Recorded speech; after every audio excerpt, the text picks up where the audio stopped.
isso aí, meus amores, como vão vocês? Mais um programa aqui pela Dovale TV, no Camarim com Camila Cléo. E hoje eu tenho o prazer de receber a doutora Laísa, psicóloga.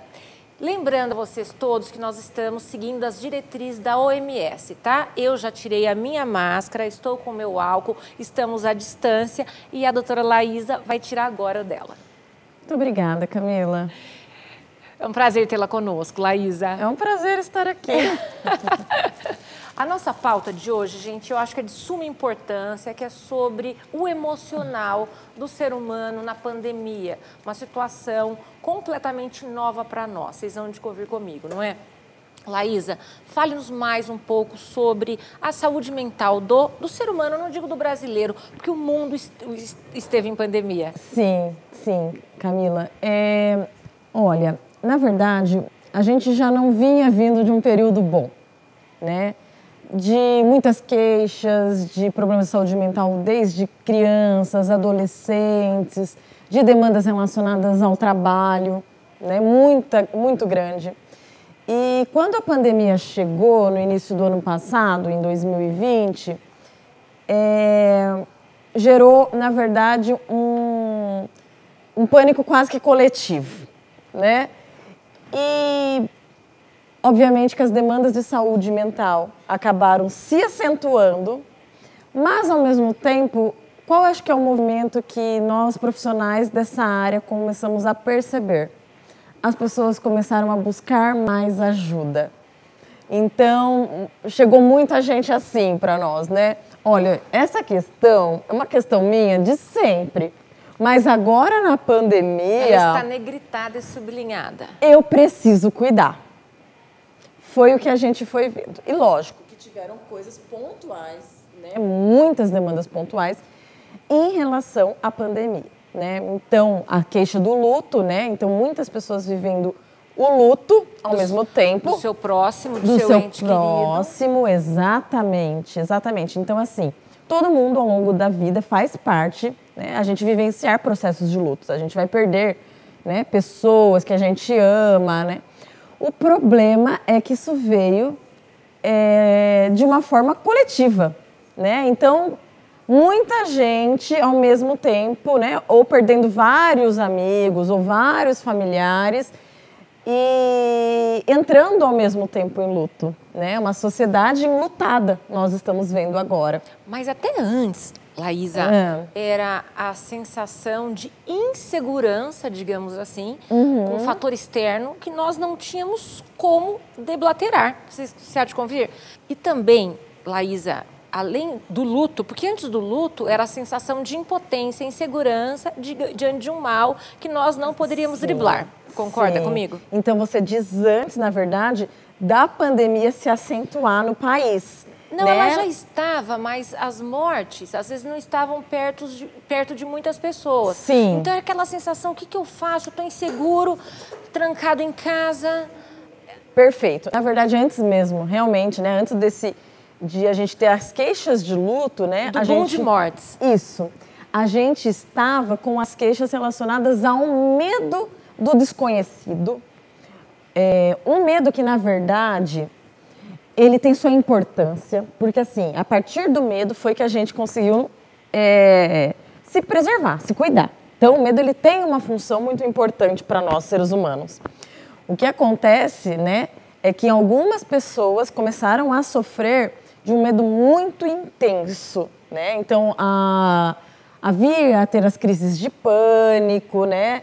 E começaram a ter insônia, né? Eu dormi muito mal, então algumas pessoas tiveram algumas queixas até relacionadas à alimentação ou começar a comer demais, que a gente chama de hiperfagia, né? E às vezes até então ter episódios de compulsão alimentar por conta da ansiedade envolvida, de ficar muito tempo restrito, né? Só dentro de casa. Gente, porque vocês vão de convir, né? A doutora Laísa está trocando em miúdos para nós, mas nós tivemos que sair do contato social, estar com os nossos dentro de casa. Isso nos fazia ter gatilhos de fome, bebida. As pessoas começaram a beber demais. Muito. Violência doméstica. Camila, Exatamente, né? Ó, mas só para retomar aquela fala e fechar, e já vamos falar mais um pouco desses outros pontos que são importantíssimos. Vamos focar em cada um deles, Isso. gente. Algumas pessoas tiveram um movimento contrário, até de diminuir, de perder o apetite, tá? Então, de emagrecer ou de perder muita massa muscular. Medo, paura, né, gente? Exatamente. E isso que você falou do consumo do álcool. Isso a gente, infelizmente, está vendo que aconteceu também um aumento do uso, né? Por quê que a gente consegue perceber esse movimento?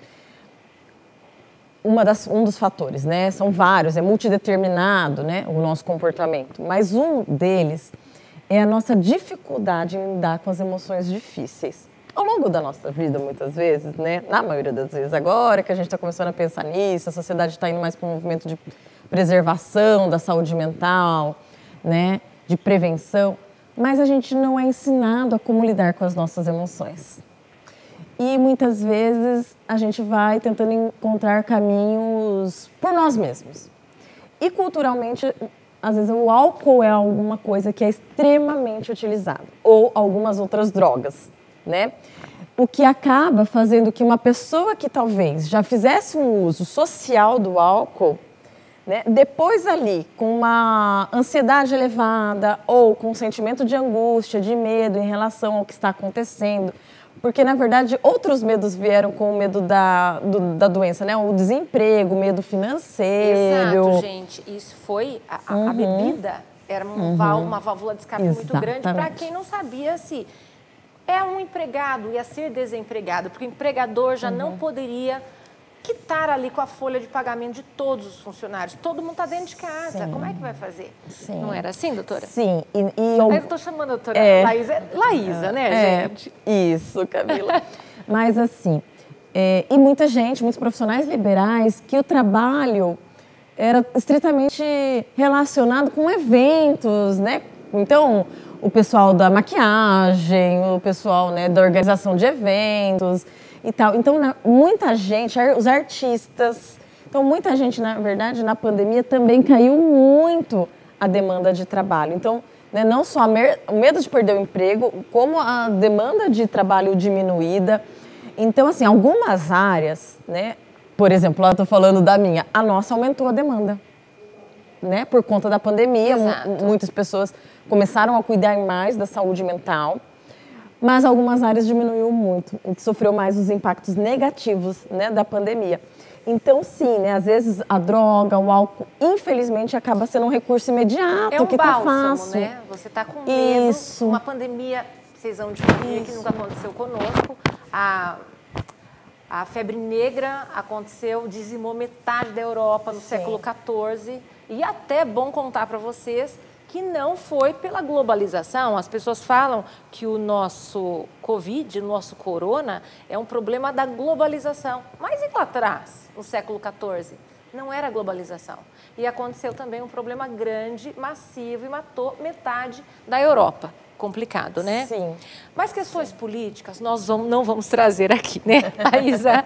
Mais uma coisa, é bom também lembrar os nichos que foram absorvidos na pandemia e não sofreram tanto, mas o medo. Porque os profissionais da área da saúde, naquele primeiro momento, que nós estávamos enclausurados mesmo, passando álcool, ai que lindo! Passando álcool em tudo, desesperados, eles tinham que ir para frente de trabalho. Perfeito. Meu marido era da saúde e quando ele ia trabalhar e voltava, a gente tinha paura dele, tinha medo de chegar perto dele. Que difícil, não é? Camila, eu fiquei uma temporada, até por conta disso, eu e algumas outras colegas psicólogas lá de Bauru, né? Porque eu acabo atendendo em Bauru, né? Eu sou professora aqui, docente aqui, né? Na Edu Vale, em Avaré. Mas eu trabalho com consultório em Bauru e a gente foi recrutado para dar um suporte para os profissionais de saúde, porque eles estavam realmente entrando no que a gente chama de burnout, síndrome de burnout. O burnout, né, é uma palavra de origem em inglês que é burn, queimar, out, né? Então essa explosão, essa exaustão por conta das demandas de trabalho. Porque assim, o trabalho começou a afetar demais os relacionamentos familiares. E é exatamente isso, né? Então, algumas médicas, enfermeiras que a gente atendia, né? Fala assim, olha, eu fiquei um tempão sem, às vezes, ver meus filhos, alguns parentes, ou tinha que, aquele processo, né, de ter que chegar em casa, tirar toda a roupa, morrer de medo de contaminar um familiar, né? E então foi um sofrimento muito grande, um estresse muito grande para os profissionais da saúde. Então, assim, a gente tem que ter uma gratidão imensa a esses profissionais, porque ficaram ali quanto tempo sem vacinação, né? Na linha de frente, muito vulnerável, né? Um profissional, categoria muito vulnerável, né? Os médicos, enfermeiros, técnicos de enfermagem, todos, né? Porque até o profissional, desde o profissional da limpeza que está ali, né? No hospital está mais vulnerável. Mas, Laísa, exato, você falou sobre isso, aí as vacinas antes de chegar, nós temos que ter, assim, uma admiração pela cooperação mundial dos nossos cientistas, né, para achar o código genético deste vírus, que foi massivo, em grande escala, não é? É uma ode que nós temos que fazer para eles, né? Não só os profissionais de saúde. Eu acho que todo mundo trabalhou conjuntamente, não é assim? Isso, né? Os cientistas também, aí são os nossos grandes heróis neste momento, né? Que correram, né? Foram com uma rapidez, que a gente viu uma produção de uma vacina tão rápida, né? De várias vacinas, né? Mas de uma vacina para uma patologia específica, né? E para o vírus, né? Para o coronavírus, e várias indústrias, né, conseguiram aí desenvolver em parceria com as universidades ao redor do mundo, né, norte-americanas, inglesas.